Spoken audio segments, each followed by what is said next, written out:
Hello, and welcome to another day of Living with Spina Bifida.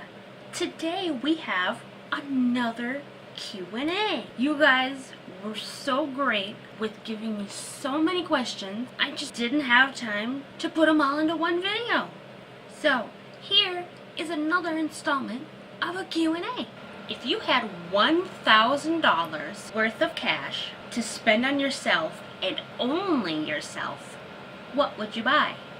I think I would probably use that money to finish off the bottom part of my arm here.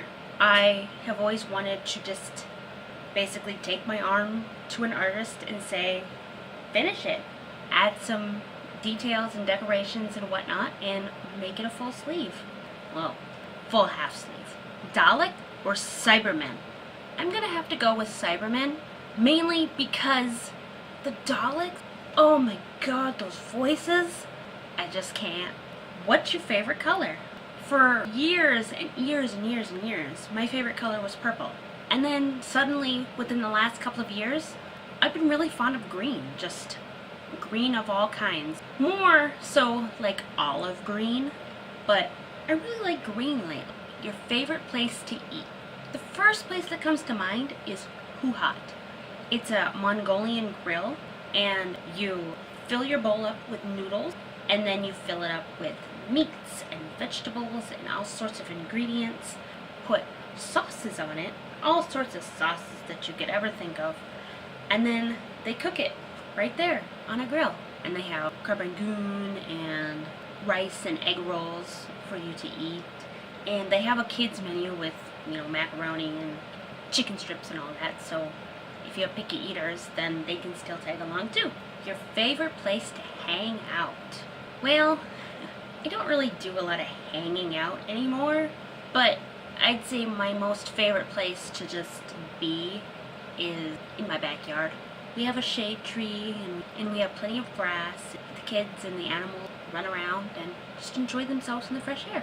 If you won $50 million, what is the first 5 things you would do? Well, I've always wanted to have like a small farm, more like a hobby farm, where we'd have chickens and goats and rabbit, the smaller farm animals. We have a bunch of dogs and cats and probably a garden, but I've never really been that great with taking care of plant life. I'm more animal life. So that's the first thing I would do.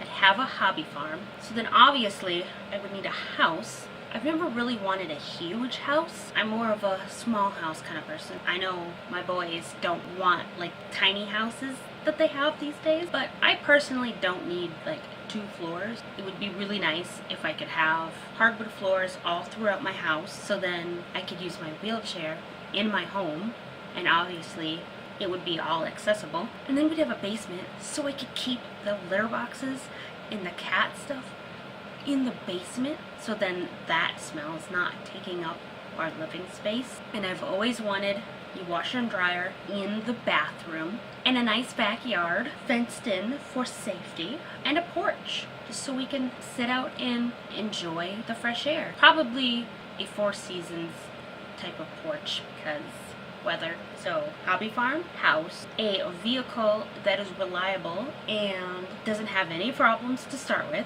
Take my family on vacation for like a week. We'd make it just like a big thing, and we'd end up in Disney World. But we would travel the country from the top to the corner bottom. And then whatever is left, I would like to use on my body to fix it up. Get a breast reduction. Maybe fix up my spine, make it straighter. Maybe lengthen my left leg so I could walk a little more evenly. And I could stand for some liposuction and a tummy tuck. Take care of myself. Fix up some things that exercise and healthy eating is not pairing. What is the most complicated recipe you've learned to make? I think the most detailed, intricate meal I've ever made was a Chinese meal from scratch. Noodles, chicken, crab rangoon, all the fixings. If you had unlimited time, what would you choose to do? Probably go back to school get some more knowledge in my brain. And that's all I have for you today. I want to thank everyone that sent in questions and were generally interested in finding out the answers. And keep those questions coming. I really like doing things like this, and it makes me a little bit closer to you guys and helps us become more of a community. And if you ever have any more questions, nothing is off limit. We are all grown-ups here, assuming. Sometimes a kid or two might pop in, but if I don't feel like answering their question, I'm just not gonna answer it. Simple as that. So keep them coming, and maybe there'll be yet another Q&A video in the future.